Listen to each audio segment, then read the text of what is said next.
안녕하세요. 오늘의 데일리 뉴스레터에 오신 것을 환영합니다. 1. 한국 국방기술 시장 판도를 뒤흔들다. 2. KF-21의 생산 공정이 업그레이드됩니다. 3. 카이의 스마트 팩토리. 한번 진실을 알아봅시다. 카이는 KF-21 전투기의 빠른 생산을 위해 스마트 팩토리를 개발 중인데, 이로 인해 세계 전투기 시장을 완전히 장악할 것으로 예측되어 해외에서 큰 화제가 되고 있습니다. 해당 보도에 따르면 기존의 군사 강국들은 이에 대해 긴장하고 있으며, 한국 방산업계는 무기 계약 시의 기술 이전, 현지 생산, 현지 교육 등 사후 지원 서비스로 차별성을 내세워 시장을 확대하고 있다는 분석이 나왔습니다. 또한 이를 통해 국가적인 군사 협력과 기초 설비 공유가 이루어지면 KF-21 수출이 더욱 활성화될 가능성이 크다고 보도하고 있으며, 스마트 제조 시스템인 팩토리를 완성시키면 제조 및 수리 등이 더욱 빠르게 진행될 수 있어 한국과의 협력을 원하는 나라가 더욱 증가하게 될 것으로 예측되며, 이는 기존의 시장을 뒤흔들 수 있다는 분석이 나와 있습니다. 일반적으로 미국, 유럽, 러시아산 무기들을 수입한 국가들은 대부분 공통적으로 열악한 사후 지원 서비스로 도입국들은 골머리를 앓아왔습니다. 수입한 무기나 장비에 고장이 나거나 부품 교체 주기가 다가올 경우 제품 공급 업체가 제때 해결해주지 않아서 장기간 시간을 소모하기 때문인데요. 이는 특히 전투기, 전차, 전투함과 같은 고가의 장비일수록 심해집니다. 무기의 특성상 항시 전투 준비 태세를 갖추고 있어야 하는데, 이러한 시간적 소모는 무기의 실효성을 전혀 살릴 수 없게 되는 것입니다. 예를 들면 전투기 수리 경우 미국이 짧게는 2개월, 길게는 1년가량 소모되기도 하며, 유럽산은 아예 1년을 넘기는 경우가 다반사라는 게 일반적이라고 합니다. 반면 우리 방산 기업들은 어지간하면 이달 내에 문제를 해결해 주려고 노력한다는데요. 그러다 보니 한국산 방산 제품을 써본 국가들은 다시 한국산 제품을 또 찾게 되는 것이죠. 또한 단순히 제품만 파는데 그치지 않고 여러가지 지원을 해주면서 고객 국가의 산업계와 동반 성장하는 윈윈 전략도 방산 한류의 비결로 손꼽히고 있는데요. 우리 군 관계자는 안보 협력 차원에서 해외에 나가보면 우리나라의 무기를 사용해보고 제품 품질과 사후 서비스에 감동받았다고 칭찬하는 경우를 자주 접할 수 있었다면서, 우리 방산 기업이 단순히 수출로 돈을 버는 게 아니라 한국 무기 도입국들과 깊은 신뢰와 우를 쌓으며 국위 선양을 하고 있다는 걸 실감하는 일들이 많이 있다고 이야기하기도 했습니다. 이처럼 높은 품질과 다양한 서비스에 더해 AI가 결함된 스마트 팩토리 시스템 구축으로 인한 빠른 생산성은 한국의 방산 시장을 더욱 확대시킬 것으로 분석되고 있는데요. 이를 위해 지난해 카이는 앞으로 5년간 약 1,000억 원을 투자해 인공지능과 빅데이터 분석 등 4차 산업혁명 디지털 기술을 기반으로 KF-21 보라매의 개발의 밑거름이 될 스마트 제조 시스템을 구축하겠다고 밝혔는데요. 스마트 팩토리는 카이의 여러 프로젝트에 활용될 계획이지만, 주요 활용 분야에는 KF-21 보라매의 제조와 부품 생산에 사용될 예정이라고 합니다. 따라서 스마트 팩토리에서 생산될 KF-21의 제조 공정 기간이 획기적으로 단축될 것으로 보이며, 제조 단가 역시 획기적으로 낮출 수 있을 것으로 내다보고 있습니다. 카이는 첫 번째 목표치인 120대 생산에 대략 2년 정도 더 빠르게 도달할 것이라는 자신감을 보이고 있습니다. KF-21 보라매의 생산 라인 효율성이야말로 우리 한국의 진정한 저력을 그대로 보여주는 계기가 될 것 같습니다. 일반적으로 공산품 시장에선 판매 규모의 확보가 경제 효과로 작용해 가격 경쟁력을 좌우하는 가장 큰 요소로 꼽힙니다. 많이 팔수록 생산 단가가 낮아져 판매에 유리한 가격 결정력을 갖게 되는데요. 그런 측면에서 본다면 전 세계 시장의 대부분을 선점한 주요 선진국 방산 기업들은 판매 규모의 경제 효과로 후발주자들보다 우위를 점할 수 있었습니다. 더구나 선진국들의 방산 기업들은 차세대 기술에 대한 선행 투자로 일찌감치 앞선 성능의 무기와 장비를 다수 확보한 상태이죠. 그래서 후발주자인 대한민국이 이 같은 열애를 극복하고 가격과 성능의 경쟁력을 확보하기 위해서 선택한 주요 전략 중 하나가 바로 제조공법의 혁신입니다. 앞으로 스마트 팩토리에선 로봇을 활용해 생산 공정을 자동화 정밀화하고 생산 효율성을 높일 수 있게 될 텐데요. 현 방산업계 관계자는 한국의 방산업계에서 설비 자동화 비율을 높여 고품질, 고성능의 제품을 보다 경쟁력 있는 가격에 공급할 수 있게 될 것이라고 자신한다 밝혔습니다. 그리고 오해하면 안 되는 부분이 스마트 팩토리가 구현된다고 해서 전투기가 모두 생산 자동화가 된다는 것은 아닙니다. 현재의 기술로는 아직 부족한 부분이 있기 때문입니다. KF-21 전투기에는 많은 배선이 존재하는데, 이런 배선들과 장비 통합은 사람이 직접 작업을 하게 됩니다. 이를 정리하자면 아직 사람의 손이 필요한 정밀한 작업은 기존과 동일하게 진행되며 그 이외의 기존의 부품 생산에 필요한 공정이나 조립 공정 등을 자동화와 생산 프로세스를 최적화를 통해 더 효율적인 생산 공정을 만드는 목적이 스마트 제조 팩토리인 것입니다. 이처럼 카이는 미래 방산 시장을 위한 계획을 진행 중이며 이를 위한 전략 중 하나로 3D 프린팅 제조 확대를 준비하고 있는데요. 앞으로 카이는 3D 프린팅 기법을 양산 및 품질 관리 체계에 적용해 이를 자사의 모든 공장 및 협력업체들로 확대 적용할 계획입니다. 항공부품 제조 기술력의 끝판왕으로 불리는 3D 프린팅은 금속, 세라믹, 플라스틱 등의 소재를 레이저로 층층이 쌓으면서 부품을 제조하는 최첨단 기술입니다. 이 기술을 활용한다면 KF-21 전투기의 국산 부품 생산은 물론 제조 기술력에서 엄청난 성과를 이룰 수 있으며 KF-21 보라매의 양산까지 국산화율을 무려 90% 이상으로 달성할 수 있을 것으로 분석됩니다. 6년 전 우리나라 항공산업 분야의 국산화율이 30% 정도였던 것을 고려한다면 놀라운 속도로 개발이 진행될 수 있는 것이죠. KF-21 한 대에만 20만 개가 넘는 정밀 부품이 들어가기 때문에 3D 프린팅의 도입 덕분에 제조 속도와 개발 부분에서 더욱 빛을 발할 것이며 정밀 조립 분야인 항공 부품 분야에서 훌륭한 성능 대비 높은 가성비를 대폭적으로 향상할 수 있는 유일한 방법으로 꼽히고 있습니다. 게다가 3D 프린팅 기술이 도입된 KF-21 전투기는 획기적인 제조 단가 절감, 제작 기간 단축 등을 극대화시킬 수 있겠습니다. 이렇게 부품 국산화율을 높여 나갈수록 해외 수입 부품을 대폭 줄이고 생산 단가를 낮출 수 있으므로 KF-21 전투기의 해외 수출의 가장 중요한 핵심 기술이 될 전망입니다. 이러한 기술들을 바탕으로 KF-21 전투기가 개발이 완료된다면 한국 공군이 미국산 전투기를 운영하면서 골치 아프고 불평등한 계약으로 불이익을 겪은 일들이 앞으로 없어질 것이며 결정적으로 항공기 독자 개발로 미국의 무기 동속국에서 벗어날 수 있게 됩니다. 이처럼 스마트 팩토리와 3D 프린팅 부품 제조 기술로 KF-21 전투기의 생산 라인은 끝없이 발전하게 될 것입니다. 과거 록히드 마틴의 F-35 전투기가 생산 단가를 낮출 수 있었던 건 대량 주문과 더불어 효율적인 생산 공정 구축에 있었습니다. 그래서 우리도 이런 생산 라인 구축을 통해 생산 기간 및 생산 단가를 낮춰 KF-21의 가격 경쟁력을 높일 수 있을 것으로 보입니다. 이 KF-21 전투기의 경쟁력을 높이기 위한 스마트 팩토리 도입은 미래를 대비하고 있는 것입니다. 현재 카이는 KF-21 사업이 완료 시까지 국내 경제 효과 인원은 7만 명에 달할 것으로 추산하고 있으며 최근 카이 측과 접촉하여 FA-50을 구매하고 싶다며 문의했다는 사실이 보도되었습니다. 이번 왕위 교체로 인한 혼란을 틈타 아일랜드가 영국의 영향력을 완전히 떨쳐내기 위한 움직임을 보여 영연방 전체가 술렁이고 있는데요. 또한 아일랜드뿐만 아니라 영연방 왕국들에서도 이제는 군주제를 폐지할 때가 됐다는 목소리를 높이며 영국의 영향력에서 벗어나려는 움직임을 보여주고 있습니다. 특히 영연방의 핵심 국가들인 호주와 뉴질랜드, 캐나다에서는 영연방 탈퇴를 위해 정치권에서 본격적으로 움직이고 있어 영연방 붕괴를 향한 카운트다운이 시작된 같습니다. 자세한 소식 알아보도록 하겠습니다. 폴란드에서 개최된 국제방위산업 박람회 엠스포에 카이에서 참가해 FA-50과 KF-21 보라매를 전시하며 참가한 유럽 국가들을 대상으로 공격적인 세일즈에 나섰습니다. 한국산 무기들에 대한 관심이 아주 뜨거웠는데요. 특히 폴란드에서는 대통령이 직접 방문해 한국의 무기들을 둘러보며 KF-21에 큰 관심을 보여주기도 했었죠. 이번 박람회를 통해 새로운 판로가 개척될 것으로 보이는데 카이 관계자는 슬로바키아와 나토 회원국에 대한 마케팅 활동을 강화하고 있다. 나토 비회원국인 아일랜드도 FA-50 도입을 검토하고 있어 유럽 전역에 관심이 뜨겁다며 앞으로도 해외 수출을 위한 공격적인 마케팅을 이어나가겠다고 말했습니다. 그런데 한 가지 주목할 점이 아일랜드에서 FA-50 도입을 고려하고 있다는 것입니다. 폴란드와 우크라이나와 인접해 있는 슬로바키아는 그렇다 쳐도 러시아와는 유럽의 끝에서 끝에 위치한 아일랜드가 갑작스럽게 군사력을 늘리겠다고 나선 건데요.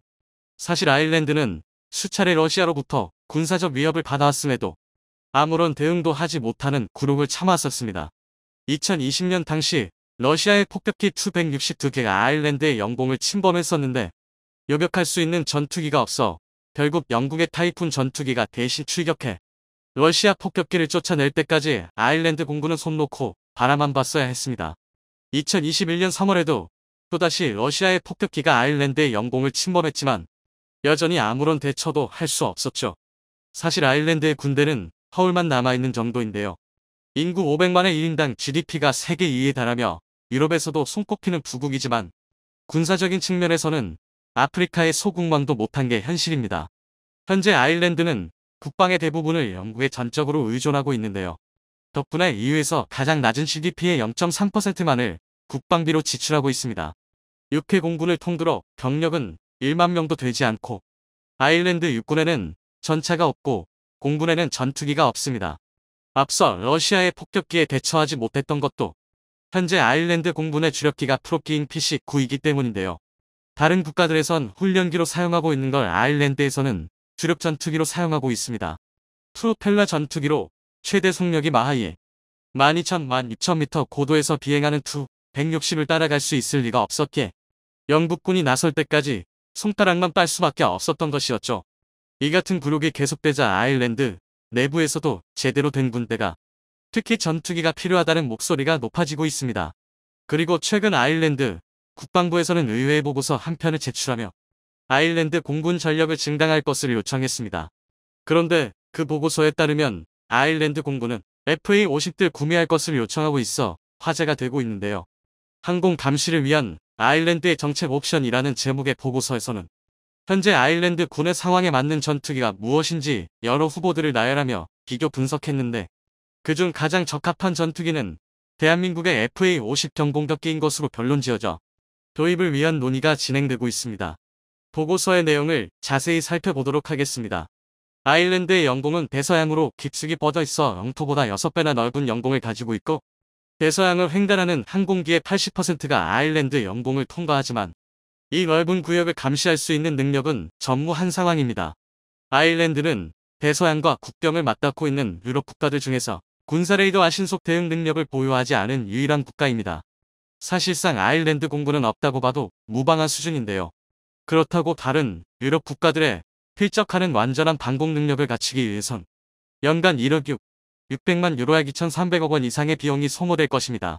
반면 현실적인 방공 능력을 갖추기 위해선 연간 2천만 유로 약 280억 정도로 상당히 저렴합니다. 현실적인 방공 능력을 갖추기 위해 초음속 제트 훈련기의 변형인 경전투기를 활용한다면 훨씬 저렴한 성능으로 공군의 전력을 증가시킬 수 있습니다. 아일랜드 차기 주력 전투기로 이탈리아의 M346, 한국의 FA-50과 같은 경공격기, 그리펜, 타이푼, F-35와 같은 본격적인 4세대, 5세대 주력 전투기들이 후보에 올랐습니다.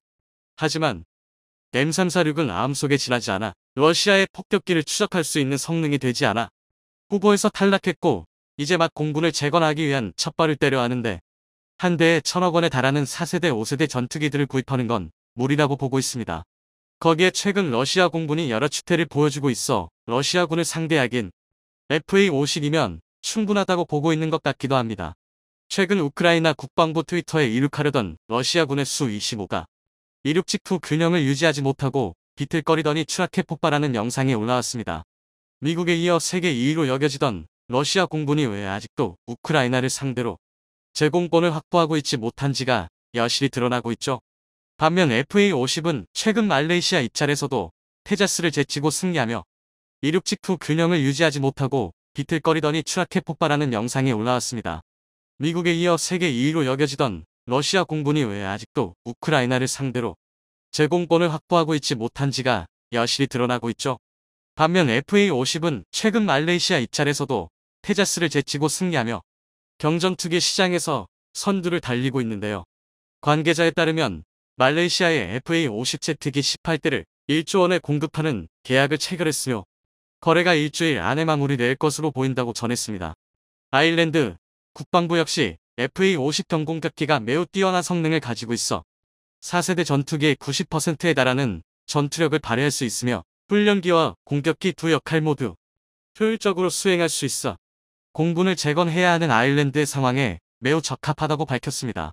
아일랜드 공군에서도 FA-50을 경전투기 시장을 선도하는 모델이며 초음속을 낼 수 있어 모든 속도와 고도 영역에서 목표를 요격할 수 있는 이상적인 전투기라 평했습니다.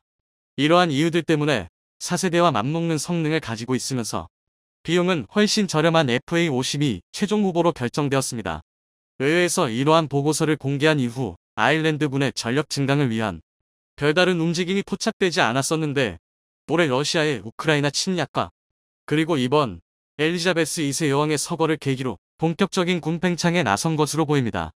이 같은 아일랜드의 행보에 가장 민감하게 반응하는 곳은 당연히 옆나라 영국인데요. 독립하여 연연방에서 탈퇴한 것도 모자라 이제는 완전히 영국의 영향력에서 벗어나려 한다고 우려하고 있습니다. 아일랜드의 움직임에 자극을 받은 북아일랜드와 스코틀랜드에서도 엘리자베스 여왕의 서거를 계기로 독립에 대한 목소리가 높아지고 있어 막 즉위한 찰스 3세의 고민만 늘어가고 있습니다. 엘리자베스 여왕의 서거를 시작으로 100여 년간 지속되었던 영연방의 균열이 커지고 있습니다. 이러한 균열을 엘리자베스 여왕의 인덕을 통해 잠재우고 있었는데 여왕이 서거했을 뿐만 아니라 새로 왕위에 오른 찰스 3세는 영국 내는 물론 영연방 국가들 사이에서 그렇게 평판이 좋지 못해 왕정에 대한 거부감이 더욱 높아지고 있습니다.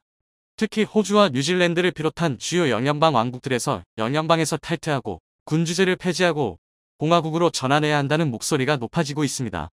호주에서는 총리가 자신의 임기 내에는 공화국 전환을 위한 국민투표는 없을 것이라 말했지만 정치권에서는 공화국으로 전환을 바라는 목소리가 높아지고 있는데요. 호주의 제3당인 녹색당의 애덤 벤트 대표는 엘리자베스 2세 여왕 서거 당일 SNS에 호주는 앞으로 나아가야 한다. 우리는 원주민들과의 조약이 필요하며 공화국이 돼야 한다고 밝혔었습니다. 미국 뉴욕타임스에 따르면 뉴질랜드 총리 저신다 아더는 뉴질랜드가 공화국으로 전환될 것이냐는 질문에 결국 그것이 뉴질랜드가 향해야 할 길이라고 믿는다. 공화국 전환은 내 생애에 반드시 이루어질 것으로 본다. 고 말했습니다. 영국과 역사적으로 깊은 유대관계를 가지고 있는 캐나다 역시 외국 군주가 캐나다를 대표하는 것을 원하지 않는 것으로 보이고 있습니다. 최근 캐나다에서 이뤄진 설문조사에서 응답자의 51%는 군주제가 계속되는 것을 원하지 않는다 고 답했고 군주제가 계속돼야 한다고 답한 응답자는 26%에 불과했습니다. 또한 응답자의 77%는 영국 왕실의 애착을 느끼지 않는다고 답했고 71%는 더 이상 군주제가 필요하지 않다고 말했습니다. 한 시대를 상징했던 거인이 역사의 뒤안길로 물러났습니다. 비록 세계사에 수많은 비극을 남긴 영국이지만 한국에는 큰 도움을 주기도 했습니다. 6.25 전쟁 발발했을 당시 영국은 미군에 이어 두 번째로 전투부대를 파견하여 북한과 중공군에 맞서 싸워주었는데요. 전쟁이 끝날 때까지 총 5만 6천 명이 파견되어 그중 1,078명이 전사하고 179명이 실종되었으며 978명이 포로로 잡혔었습니다. 한국은 당시 영국의 도움에 오늘날까지 감사를 전하고 있죠. 우크라이나군의 상상도 못한 공격에 러시아 흑해함대가 또다시 붕괴되고 말았다는 충격적인 소식이 들려왔습니다. 이번 사건으로 러시아 요격 미사일 재고가 바닥을 드러냈다는 게 드러났는데요. 영국 정보기관은 한국이 없으면 러시아는 바닥난 미사일 재고를 채울 수 없다고 밝혀 충격을 주고 있습니다. 기존 현대전의 교리를 완전히 뒤집어 놓은 공격 방식의 각국에서 대응책 마련에 골머리를 썩고 있는데 여기에 대한 완벽한 해결책으로 한국의 유도 로켓 B궁이 주목받고 있다고 합니다. 거기에 이미 B궁이 극비리에 수출되었다는 사실까지 밝혀지며 세계 군수시장의 파란을 불러일으키고 있는데요. 국산 저가형 무기가 함대를 지킬 최후의 보루로 주목받고 있다는 소식 자세히 알아보도록 하겠습니다. 러시아군이 또 한 번 크게 망신당했다는 소식이 들려왔습니다. 두 번째 기함을 잃었다고 보도했습니다. 우크라이나군의 넵튠 대함 미사일을 맞고 침몰했었습니다. 당시 러시아군은 부주의로 인한 화재로 탄약고가 폭발하는 사고가 있었고 현재 수리 중이라며 우크라이나군에 의해 공격받았다는 사실을 부인했었지만 미 국방부에서 공식적으로 우크라이나군이 쓴 넵튠 두 발에 피격되어 격침되었다는 사실을 확인해 주면서 러시아 해군의 부실한 방공 능력이 여실히 드러난 사건이었습니다. 이후 러시아 흑해함대는 호위함인 마카로프 제독함을 기함으로 운영하고 있었는데요. 마카로프 제독함이 무력화되었을 수 있다고 가디언에서 보도했습니다. 우크라이나군은 공중 드론 9대와 해상 무인보트 7대로 러시아 흑해함대가 정박해 있는 항구를 공격해 최소 2척의 다른 선박과 함께 마카로프함에 큰 피해를 입혔다고 밝혔습니다. 그리고 이와 함께 SNS의 흑해에서 러시아 함선을 향해 질주하는 우크라이나 군의 해상 드론 시점의 영상들이 공개되기 시작했는데요. 러시아 전함을 향해 달려드는 해상 드론을 막기 위해 러시아군의 헬기에서 기총 사격을 가하는 모습도 포착되었습니다.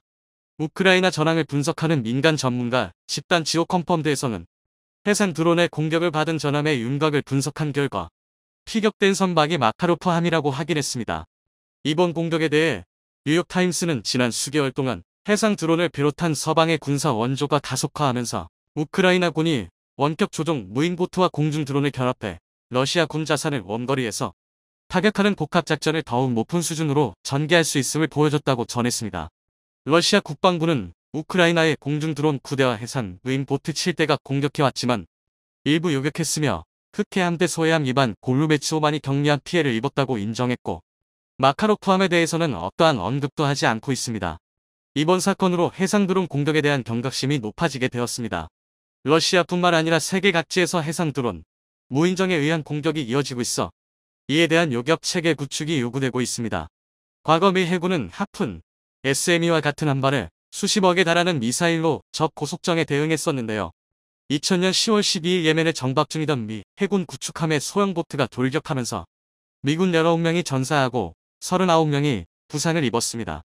이 사건 이후 미군은 이러한 소형 보트들이 때를 이루어 공격해 온다면 대응할 방법이 마땅치 않다는 것을 느끼게 되었습니다. 함포로 대응하기에는 사정거리와 연사력이 부족하고 대한 미사일로 대응하기에는 수지타산이 도저히 맞지 않았죠. 미 육군 역시 자익스 차량 공격에 대응하기 위해 같은 고민을 하고 있었기에 앱스라는 사업명으로 기존 2.75인치 로켓에 레이저 추적 장치를 장착한 유도 로켓을 개발했었습니다. 하지만 레이저 유도 방식은 바다에 안개가 끼면 추적이 불가능해지고 한 번에 하나의 표적만을 공격할 수 있었기에 미 해군의 요구사항과는 맞지 않았습니다. 그래서 미 해군은 적외선 시커를 장착한 새로운 유도 로켓을 개발하기로 결정했었는데요. 때마침 한국 역시 북한군의 소형 걱정 때문에 비슷한 고민을 하고 있었기에 미 해군 연구소와 방위사업청은 MOU를 맺고 공동개발을 결정했었습니다. 그런데 개발하는 도중 미군이 사업에서 이탈하면서 이 프로젝트는 한국에서 단독으로 진행하게 되었는데요. 2012년부터 2015년까지 3년에 걸쳐 개발된 비공은 노후화된 해안포를 대체 해병대에 배치돼 운용 중이며 공군을 위한 공대함, 공대지 버전으로도 개발이 진행 중입니다. 당시까지만 해도 우리 군의 특수한 수요를 충당하기 위해 개발한 무기체계였기에 수출할 수 있을 거란 생각은 하지 못했었습니다. 그런데 현대전의 패러다임을 완전히 뒤바꿔 놓은 계기가 있었으니 바로 드론의 본격적인 무기화였습니다. 우크라이나 전쟁뿐만 아니라 반군, 게릴라들에 의한 드론과 무인조종 장치를 이용한 차량, 보트를 이용한 자익스 공격이 늘어나기 시작했는데요. 그중 가장 큰 피해를 입고 있던 나라가 바로 사우디입니다. 얼마 전 사우디는 자국 해안선 순찰을 위해 프랑스제 고속정 12대를 구입했는데요. 인도받은 고속정에 비궁 유도 로켓 플랫폼이 장착되어 있는 사진이 공개되면서 사우디로 비궁이 수출됐었다는 사실이 드러났습니다. 사우디는 전 세계에서도 2위에 꼽히는 무기 수입국으로 GDP의 8.8%를 국방비로 지출하고 있는데요. 하지만 정작 예멘 반군을 상대하면서 고전을 면치 못하고 있습니다. 예멘 반군은 말만 반군이지 한 국가의 군대나 다름없는 전력을 갖추고 있으며 이란으로부터 무기 지원까지 받고 있습니다. 최근 예멘 반군은 사우디의 해안 지역에 자익스 보트를 이용한 공격을 늘리고 있는데요. 페르시아만과 홍해 지역까지 예멘 반군의 소형 자익스 보트들이 활개치면서 사우디의 해상 경제 활동이 위축되고 있는 상황입니다. 석유 수출의 경제 의존도가 높은 사우디로서는 하루빨리 해결해야 하는 상황이었기에 이에 대응하기 위해 프랑스제 최신형 고속정을 도입한 건데요. 여기에 주무장으로 비궁이 선택되었다는 사실이 주목받고 있습니다. 2.75인치 유도 로켓 개발을 포기한 미국은 대신 헬파이어 미사일을 개량하여 요격 시스템으로 도입했는데요. 헬파이어 한 발당 가격은 1억 원이지만 비궁은 단 4천만 원에 지나지 않습니다. 또한 차량, 함정, 헬기, 경전투기 등 다양한 플랫폼에서 운용 가능하면서 8km에 달하는 준수한 사정거리와 저가형 무기라고 볼 수 없는 뛰어난 유도 능력까지 갖추고 있어 사우디와 같이 무인정의 공격에 고민하고 있는 국가들에서 주목하고 있었습니다. 거기에 2019년 미국이 동맹국들의 장비와 기술을 평가하는 국방부 프로그램인 FCT에 최초로 참여하여 우수한 성적을 받으며 대한민국의 무기 개발 기술력을 입증하기도 했었습니다. 비궁의 개발사인 LIG 넥스원에서는 미국 주도로 이루어지는 세계 최대 규모의 해상연합 훈련인 환태평양 훈련에서 비궁을 선보였었는데요. 각국 해군에서 비궁에 큰 관심을 보였다고 합니다. 다양한 형태의 드론 무기들이 개발되면서 이에 대응하는 무기에 대해서도 관심이 높아지고 있습니다. 거기에 이번 흑해 함대가 우크라이나의 해상 드론에 의해 공격받으면서 비궁과 같은 요격 체계가 각광받기 시작했는데요. 비궁만큼 뛰어난 가격 경쟁력을 가진 유도 무기는 전 세계 어디에도 없지에 사우디를 시작으로 본격적인 수출이 시작될 것으로 기대받고 있습니다. 이번 사건으로 러시아군이 해상 드론을 요격할 미사일 재고도 부족한 게 아니냐는 의혹을 받고 있습니다. 실제로 러시아군의 미사일 재고가 바닥을 드러냈다는 정황이 포착되고 있습니다. 러시아에서 자랑하는 첨단 미사일들의 부품과 기술들이 상당 부분 미국과 한국을 비롯한 서방 세계의 소유이기에 러시아 제재로 부품 공급이 막히면서 재생산이 불가능하다는 사실이 드러났습니다. 지난 19일 미 재무부에서 러시아 군수업체 미국 기술을 제공한 러시아인 유리 리치 오레오프와 그의 회사 두 곳에 제재를 가했다고 밝혔습니다. 재무부 장관은 이번 사건은 미국과 동맹국의 제재의 수출 통째로 러시아는 전쟁을 위한 기술을 확보하는데 점점 어려움을 겪고 있음을 상기시켜준다고 전했습니다. 지난 8월 영국 안보문제 연구기관 앙립합동 군사연구소 루시에서 러시아의 무기 시스템과 군사 장비를 검사한 결과를 발표했는데요. 러시아 군용 시스템 450개 부품 중 318개는 미국 회사에서 제작된 것으로 밝혀졌습니다. 거기에 한국제 부품 6개와 대만, 일본, 스위스, 네덜란드 등 서방 세계 국가들에서 제재한 부품들이 포함되어 있었습니다. 러시아의 최신 무기인 라인 M727 순항미사일과 얼마 전 우크라이나 수도 키이우를 타격했던 KH-101 순항미사일에서도 미국 회사에서 제작된 부품 수십 개가 포함되어 있었습니다. 현재 미국이 전면적인 테러 제재안을 발표하면서 마이크로칩의 러시아 수출이 전면 금지되었습니다. 주요 칩 제조국가인 한국, 대만, 일본과 유럽에서도 수출을 금지하는 제재안을 발표하면서 러시아가 더 이상 부품을 공급받기란 불가능하리라 보여지고 있습니다. 이러한 제재로 인해 러시아 첨단 무기들의 재고가 바닥을 드러냈다는 정황이 곳곳에서 포착되고 있는데요. 영국 국제전략연구소아이스의 군사 전문가 더글러스 베린, 지상공격 순항미사일 재고에 문제가 있는 것 같다. 적어도 일부 지역에서는 완전 고갈은 아니더라도 재고가 부족할 수 있다고 밝혔습니다. 실제로 러시아군의 방공미사일인 S-300 방공미사일의 용도를 변경해 지상 목표물 공격에 사용했다는 증거가 발견됐는데요. 맥킨지 인텔리전스 서비스의 루이스 존스는 러시아기 바닥난 비축분과 추가 생산 능력을 검토한 뒤 S-300 미사일 등의 용도 변경을 차선책으로 판단한 것이 틀림없다라고 설명했습니다. 우크라이나 전쟁을 통해 우리는 급변하는 현대전에 어떻게 대응해야 하는지 배워나가고 있습니다.